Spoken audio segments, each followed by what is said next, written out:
Hello everyone, I am Wendy with Winds of Change Ministries, and today I'm going to discuss the seventh day of creation. And so in most Bibles, they separate the first 6 days of creation from the seventh day. The seventh day is actually in chapter 2 in most Bibles, and this has caused a lot of confusion because those chapters and verses that was invented thousands of years later. Okay, that chapter verse way of breaking things up. And so anyway, as a result of this, a lot of people do not honor the true Sabbath, which is the seventh day. Okay, and so on the seventh day, God hallowed it, He sanctified it, He made it holy. Okay, and He set up some rules. This is the day of rest. Now, the rules are not explained during the creation week. They're explained later on in the book of Exodus when God was feeding his manna to the children of Israel, and he was giving them all the instructions, okay, the guidelines. And yes, he wanted the seventh day to be observed in certain ways. It is a day of rest. We're not supposed to do any servile work, okay? No servitude. Not ourselves and not even our servants, okay? Like if you go shopping or something, those people are working for you. You're not supposed to buy, sell, or anything like that. If you have maids, they're not supposed to work on the Sabbath. It's supposed to be holy and set apart for everyone. And in the during the days of slavery, okay, when slaves were not given any time off, at least they had that with the Hebrews, okay? So it's actually a huge blessing for humanity that God put that in place. And what we have come to learn now, right, now that society has evolved and we have science and different things, our body actually does need to take a time of rest so that it can heal itself, because otherwise you're going to age really quickly. All right. So, yes, the Sabbath is a huge blessing for humanity. So, anyway, I'm trying to figure out what all I want to explain. So, yeah, it was on the seventh day. Most churches, people who go, Christians, they do all their shopping on the Sabbath. On Saturday, then they have their day of rest on Sunday. And even though that seems like a great thing, it's not what the early churchgoers did.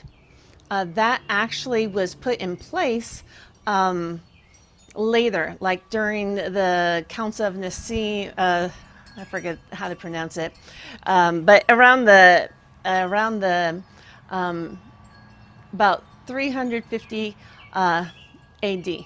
Okay, is when the Council of Nicaea or something like that. Anyway, when they started. When the Romans took over Christianity, they adopted Christianity and then they structured it the way they wanted it to be. Okay, so that's when all that stuff started. They started having real separation from what is Jewish and what is Christian. They started making some serious distinctions between the two faiths. It was man-made laws, not biblical laws. Okay, not God's laws. So anyway, yes, the seventh day has a lot of symbolism to it, because if you go through, like in the book of Revelation, you have the seven seals, you have the seven trumpets, the seven thunders, the seven bowls, okay? And so that number seven is very significant. It means completion, and it also means like oath, actually. All right. It's an oath. God made an oath to humanity, you know. And so I'm going to jump ahead on something because I want to talk about something related to that number 7 and the day of rest and how God really did bless it. Okay, so later on, as the Hebrews, they were going into their wilderness period and stuff, and God was giving them the rules. He told them to honor the Sabbath. And the Sabbath, it's still, the sun's still kind of up right now. It's almost sunset on Friday. So for me, my Sabbath is going to start very shortly after the sun goes below the horizon and it's in the twilight. Even if it's bright outside, it's the new day because the sun has set. Okay, and so that is the time period when the new day begins, and that is going to be Sabbath for me. Some people don't start it till the next morning, but more and more people are starting to recognize the Sabbath at beginning Friday evening through Saturday at sunset. Okay, so in the when the Israelites were in the wilderness, they were told to collect manna, enough food for 2 days. Okay, so I'm going to be piling on information tonight and jumping all over the place because I'm going to give you enough manna to last you. Okay, so and some things to really think about as we go into the Sabbath tomorrow. So yeah, you're supposed to collect food for the manna for 2 days, and it's supposed to last you through until Sunday. That's one of the rules. The reason why is because back in the old days, they had to go gather that stuff. It was like pollen. They had to go collect it off surfaces and stuff, okay? And that was a lot of work, okay? And then they made it into like flatbread. So they had to collect sticks, that's work, to make, to make their fire and different things. So, all of that, in today's society, we've got stoves. Oh, you just turned a little knob. That's not too hard. But back in the day, collecting all those sticks and different things like that, that was a lot of hard work.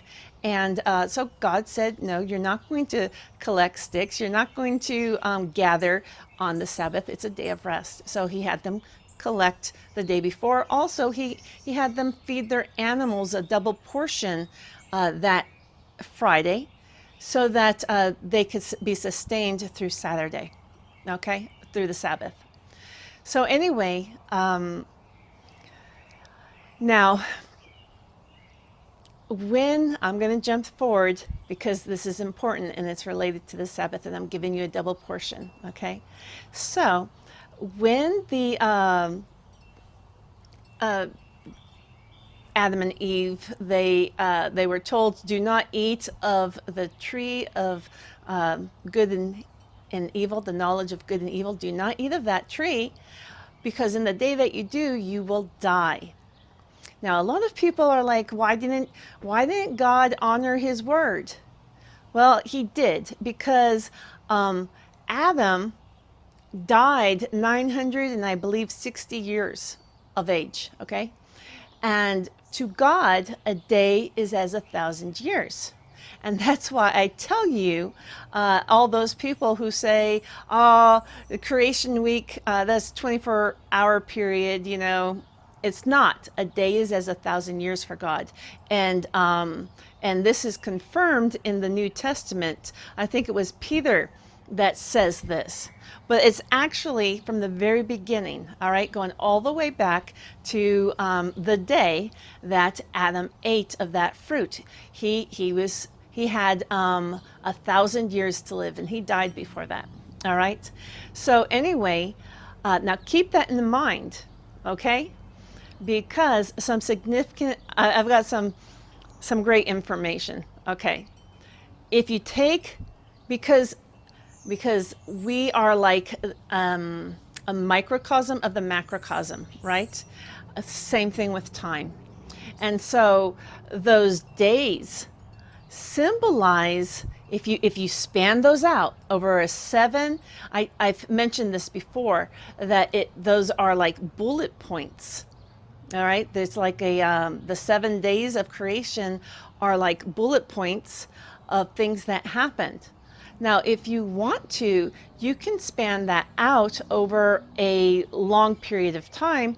You'll have from creation, from Adam's creation to where we are now. It gives you an idea where we are in God's timeline. Okay, because that first day can be looked at as the day, if we go throughout humanity, okay, that Adam was alive, okay? And then when you go to the next one, then that is going to be another significant point in God's history. It's been a while since I looked at this, and I probably should, a lot of this I'm remembering from the past, okay, because I've done all this research in the past. But it's like then the second day, the second 1,000 years of this timeline would be when Noah had the flood incident, and then the next 1,000 years, another major event happened, then another major event happened, then another major event.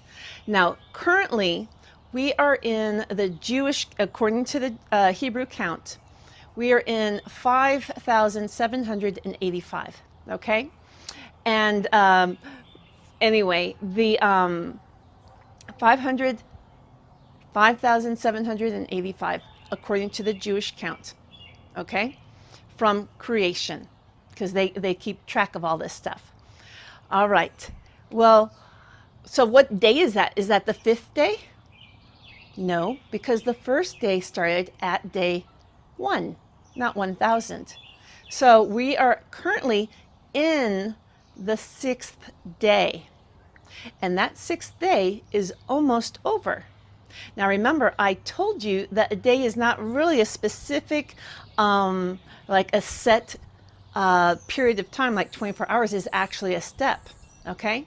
And God said that in the latter days, that time was going to speed up. It's in the Bible that the latter days were going to be faster.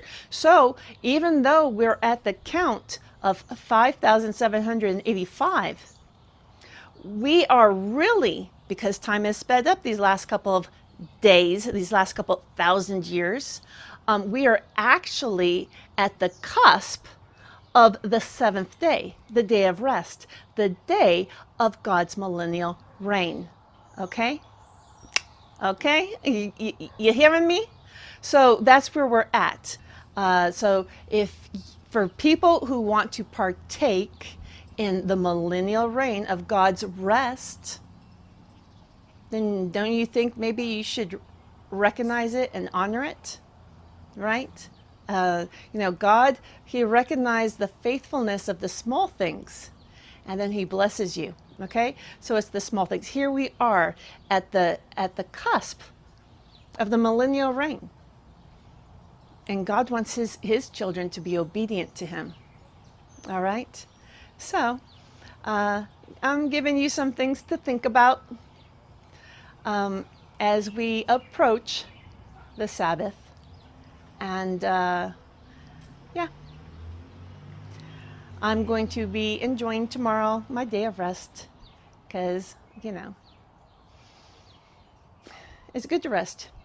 You replenish your body. I hope that you're enjoying my Genesis Bible study. You can download a free copy of my interpretation of Genesis. There's a link down below.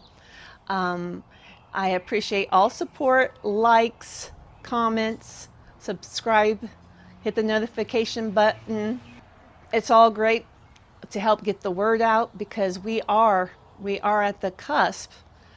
I keep reiterating that, we're living in exciting times, and God wants His obedient servants to be blessed during the millennial reign. Okay? So, my name is Wendy, and we're all living in the winds of change.